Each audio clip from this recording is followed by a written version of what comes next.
En 2003, Nike signe l'un des contrats les plus audacieux de son histoire. Alors que la plupart des grandes marques misent sur des grandes stars déjà bien établies comme Yao Ming, Nike prend une décision qui surprend tout le monde. Offrir un contrat à plusieurs dizaines de millions de dollars à un jeune joueur qui n'a encore jamais disputé la moindre match à NBA. Son nom, LeBron James. Quelques mois plus tard, la première Nike LeBron arrive sur le marché. C'est un immense succès commercial. Des millions de paires sont vendues, les éditions limitées s'arrachent en quelques minutes et cette collaboration devient l'une des plus rentables de l'histoire de la marque. Et pourtant, ce n'est même pas le plus grand succès commercial de Nike. Depuis plus de 40 ans, l'entreprise a lancé des chaussures qui ont dépassé les simples statuts d'équipement sportif. Elles sont devenues des icônes de la culture populaire, des symboles de la mode et de véritables machines à générer des milliards de dollars chaque année. Aujourd'hui, nous allons découvrir les modèles qui ont contribué à bâtir l'une des plus grands empires de l'industrie du sport et qui ont fait de Nike l'une des plus grandes entreprises au monde. On ne peut pas parler de Nike sans évoquer sa paire la plus populaire de tout le temps, la Air Force One. C'est sans doute la sneaker la plus populaire au monde. Vous l'avez sûrement déjà portée ou déjà vue dans la rue ou dans les pieds d'un proche. Plus de 20 millions de paires vendues chaque année. Et pourtant, cette paire a bien failli ne jamais voir le jour. Nous sommes en 1982. Nike est en pleine ascension. Elle domine le marché de la course à pied grâce à ses innovations. Mais un problème persiste. La marque peine à s'imposer dans un secteur bien plus rentable, les basketballs. À l'époque, les terrains sont dominés par Converse et Adidas. Nike a bien quelques modèles de baskets, mais aucun qui convient réellement les meilleurs joueurs. Or, les baskets est en train d'exploser. La ligue professionnelle attire toujours plus de monde et les jeunes veulent porter les mêmes chaussures que leurs idoles. Nike comprend alors une chose essentielle. Pour devenir numéro 1, il ne suffit plus seulement de faire une bonne chaussure. Il faut créer un modèle révolutionnaire. Et pour ça, il faut résoudre un problème que Converse et Adidas n'ont pas encore résolu. À la fin des années 70, les chaussures de basket sont encore loin d'être parfaites. À chaque saut, les impacts sont violents. Les pieds des joueurs encaissent les chocs, les chevilles et les genoux souffrent. Et après plusieurs matchs, la fatigue se fait rapidement sentir. Les chaussures de l'époque offrent encore très peu d'amorti et c'est un grand problème à résoudre. Nike confie cette mission à un designer talentueux, Bruce Kilgore. Son objectif, créer la meilleure chaussure de basket jamais conçue. Pour y parvenir, Kilgore prend une décision historique. Il adapte pour la première fois la technologie Air, jusque-là réservée aux chaussures de course. Mais Kilgore décide de l'adapter dans une chaussure de basket. La technologie Air est une capsule d'air comprimé intégrée dans la semelle pour absorber une partie des chocs à chaque réception. C'est une première mondiale, mais ce n'est pas la seule innovation. Semelle plus épais pour plus de stabilité, design circulaire sous la semelle pour améliorer les changements de direction et surtout une sangle amovible autour de la cheville. Un détail qui deviendra iconique. Même son nom n'est pas choisi au hasard. Nike la baptise Air Force One, en référence à l'avion présidentiel américain, symbole de puissance, de prestige et de fiabilité. À sa sortie en 1982, les basketteurs sont impressionnés. Pour la première fois, ils ont une chaussure qui combine amorti, confort et maintien. L'Air Force One commence alors à se faire connaître dans toute l'Amérique. Mais quelques années plus tard, un événement inattendu menace son existence.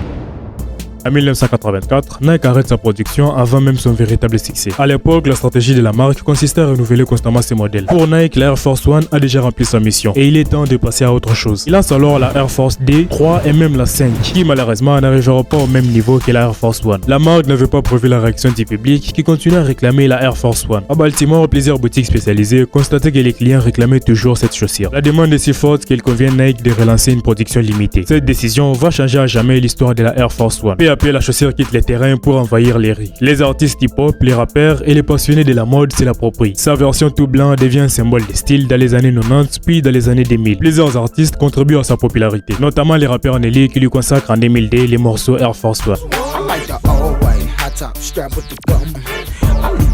Un succès immense qui renforce encore son statut d'icône culturelle. Au fil des années, Nike comprend que l'Air Force One n'est plus seulement qu'une simple chaussure, c'est un véritable icône. La marque multiplie ses éditions limitées et les collaborations avec d'autres artistes. Et chacun porte sa propre version de l'Air Force. L'Air Force One n'est plus simplement une simple sneaker. Elle est devenue un symbole de culture, de créativité et de prestige. Aujourd'hui, plus de 40 ans après son lancement, l'Air Force One est l'une des chaussures les plus vendues de l'histoire. On estime plus de 5 millions de paires écoulées partout dans le monde, à environ 100 à 120 $ la paire. Ça représente plus de 10 milliards de chiffres d'affaires cumulés. Et des chaussures peuvent se vanter de tels succès. Si elles cartonnent encore aujourd'hui, ce n'est pas juste une question d'histoire. Son design est intemporel. Du style plus décontracté à un look plus habillé, elle passe partout. Nike multiplie de nouveaux coloris sans jamais toucher à sa silhouette d'origine. Bref, le combo parfait pour rester tendance sans perdre son ADN. L'Air Force One est bien plus qu'une simple paire de baskets. Elle a traversé des générations, marqué des cultures et survécu à toute mode. Pensée à la base pour performer sur les parquets, elle est aujourd'hui l'une des plus gros cartons de toute l'histoire de Nike. Bon, l'Air Force One avait prouvé qu'une chaussure de basket pouvait devenir un phénomène culturel. Mais ce que Nike allait accomplir 10 ans plus tard allait redéfinir toute l'histoire du sneaker. Car cette fois, la marque ne voulait plus seulement vendre une chaussure de basket, elle voulait créer une légende. Et cette légende allait porter le nom d'un jeune joueur de 21 ans. Nous sommes en 1984. À cette époque, Nike n'est toujours pas la marque dominante dans les basketballs. Malgré le succès de la Air Force One, les plus grands stars de la ligue préfèrent porter du Converse ou de l'Adidas. Au même moment, un jeune joueur universitaire vient d'être sélectionné à la draft NBA. Son nom, Michael Jordan. Pour beaucoup, il est extrêmement talentueux, mais personne n'imagine encore qu'il deviendra l'un des plus grands basketteurs de tous les temps. Le problème de Nike est simple. La marque n'a toujours pas de véritables superstars pour représenter son image sur les terrains. À l'époque, les contrats de sponsoring existaient déjà, mais aucune chaussure n'est réellement construite autour d'un seul joueur, contrairement à ses concurrents. Nike décide alors de prendre un risque énorme. L'entreprise propose à Michael Jordan un contrat de 5 ans estimé à 2,5 millions de dollars. Un montant exceptionnel pour un jeune rookie à cette année-là. Mais un problème surgit. Jordan ne veut pas de Nike. La marque était principalement connue pour la course à pied et n'avait aucun prestige d'Adidas. À cette époque, Michael Jordan n'a qu'un seul rêve, signer chez Adidas. En 1984, Adidas est la marque de sport la plus populaire au monde. Et c'est celle qu'il admire depuis toujours. Mais un problème se pose. L'entreprise traverse des difficultés financières et ne peut pas lui offrir ce contrat qu'il espère. Pour Jordan, c'est une immense déception. Il envisage alors de se tourner vers Converse, la marque portée par la plupart des stars de la NBA. Il n'est pas vraiment intéressé par Nike qui est réputé pour la course au pied. Mais quelqu'un dans son entourage refuse de laisser passer cette opportunité. Et cette personne n'est rien d'autre que sa mère. C'est elle qui le convainc d'accepter au moins un rendez-vous avec Nike. Cette décision va changer à jamais l'histoire du sport et du business en général. Nike confie la création de la chaussure au designer Peter Moore. Son objectif est clair, créer une chaussure qui ressemble à Michael Jordan. Pas juste une chaussure performante, mais une chaussure avec une identité. Il imagine une silhouette montante pour un excellent maintien de la cheville. Mais ce qui choque les plus, ce sont ses couleurs. À une époque où les baskets se jouent carrément tout blanc, l'Air Jordan 1 affiche un mélange audacieux des noirs et des rouges. L'Air Jordan 1 possède désormais sa propre identité, son propre nom, son propre logo et bientôt sa propre légende. En 1985, la chaussure est officiellement lancée. Quelques semaines plus tard, un événement inattendu va faire exploser sa notoriété. Lors des matchs NBA, Michael Jordan porte une paire noire et rouge qui ne respecte pas les codes vestimentaires imposés par la ligue. La NBA les sanctionne d'une amende à chaque apparition avec cette couleur. Là où beaucoup auraient vu un problème, Nike y voit une opportunité. La marque transforme cette controverse en une véritable campagne publicitaire. Un message aussi simple que puissant. La NBA peut interdire ses chaussures sur les parquets, mais ne pourra jamais vous empêcher de la porter. À quelques jours, cette paire n'est plus seulement une chaussure de basket. Elle devient un symbole de rébellion. Et c'est précisément ce qui les rend irrésistibles. L'Air Jordan devient la chaussure dont tout le monde parle. Et les ventes explosent. Nike espérait générer environ 3 millions de dollars la première année. Mais les résultats dépassent toutes les attentes. En seulement 12 mois, l'Air Jordan rapporte plus de 5 millions de dollars. Un record historique pour l'époque. Mais ce n'est que les débuts. Au fil des années, Michael Jordan enchaîne les exploits. Titre de la NBA, trophée MVP, panier décisif, il devient une légende vivante. À chaque nouvelle saison, une nouvelle Air Jordan voit les jours. Très vite, ces chaussures dépassent les terrains de basket. Les rappeurs et les passionnés de la mode les adoptent à leur tour. Porter une Air Jordan n'est plus seulement un choix sportif. C'est une façon d'afficher son style, sa personnalité et son admiration pour l'un des plus grands athlètes de tous les temps. Nike entretient cette passion en multipliant des collaborations avec des marques et des créateurs prestigieux comme Dior, faisant de certaines éditions limitées des véritables objets de collection, revendus parfois à plusieurs dizaines de milliers d'euros. Et c'est là que cette histoire prend une dimension exceptionnelle. L'Air Jordan n'est plus seulement une simple gamme de chaussures, elle devient une marque à part entière, Jordan Brand. Aujourd'hui, cette seule division génère plus de 7 milliards de dollars de chiffre d'affaires par an, ce qui en fait l'une des marques de sneakers les plus puissantes au monde.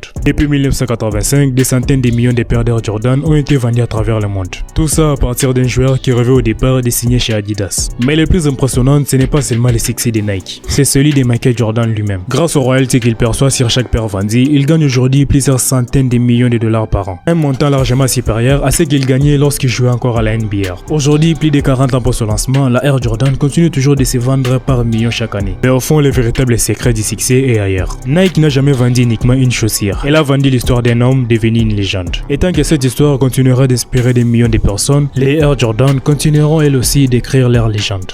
À ce stade, Nike possède déjà des véritables icônes. La Air Force One avait révolutionné les conforts sur les parquets. La Air Jordan avait prouvé qu'un seul joueur pouvait porter une marque à des milliards de dollars. On pourrait croire que Nike avait déjà tout réussi. Mais à la fin des années 80, un nouveau problème ou une nouvelle opportunité apparaît pour Nike. Les basketballs universitaires explosent aux États-Unis. Chaque université a ses couleurs, ses supporters et son identité. Pourtant, sur le terrain, toutes les équipes portent quasiment la même chaussure. Nike comprend qu'il existe là un marché encore inexploité. Cette fois, la marque ne va pas créer une chaussure pour un seul joueur. Elle va créer pour toute une génération. Cette chaussure s'appellera la Nike Dunk. Nous sommes en 1987. Les basketballs universitaires n'a jamais été aussi populaire. Les matchs attirent des milliers de spectateurs. Les rivalités entre campus deviennent des vrais événements. Et les étudiants suivent leur équipe avec la même ferveur que pour la NBA. Pour Nike, c'est une opportunité énorme. La marque possède déjà la Air Force One et vient de lancer la Air Jordan. Mais ces modèles restent coûteuses et mal adaptés à toutes les équipes universitaires. Nike veut une chaussure plus accessible et capable d'être adoptée par des centaines de joueurs à travers le pays. Leur objectif est clair, une chaussure chaussures performantes qui permet à chaque université d'afficher fièrement ses couleurs. Les projets sont confiés au même designer qui avait conçu la Air Jordan. Plutôt que de répartir des zéros, il reprend les éléments de la Air Jordan 1 et de la Air Force 1 pour imaginer une chaussure robuste, confortable et assez légère pour les matchs universitaires. Mais la vraie innovation n'est pas technique, elle est surtout visuelle. Pour la première fois, Nike produit une même chaussure dans les couleurs officielles des plus grandes universités américaines. Chaque campus peut en fait porter une chaussure à son image. Pour accompagner les lancements, Nike lance une campagne publicitaire restée légendaire. Le message est simple, soutenez votre université, portez ses couleurs. Les étudiants se retirent les Dunk qui devient l'une des chaussures les plus incontournables du basket universitaire. Et ça pendant plusieurs années.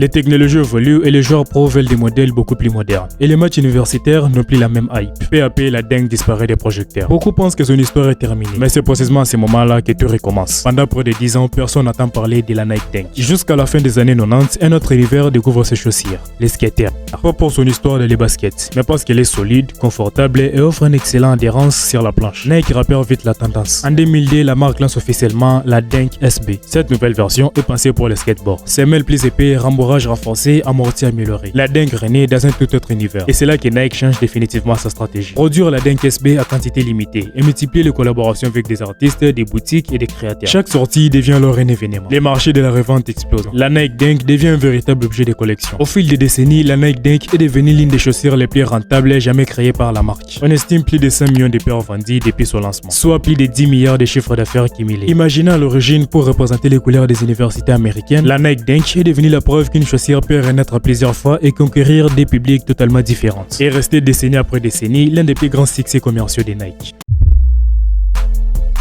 Je crois que c'est la fin de cette vidéo, j'espère vraiment qu'il vous aura plu. Si c'est le cas, n'oubliez pas de liker, de commenter et de partager cette vidéo. Et surtout, n'oubliez pas vraiment de vous abonner à cette chaîne car cela me donne de la motivation et encourage vraiment à 100% mon travail.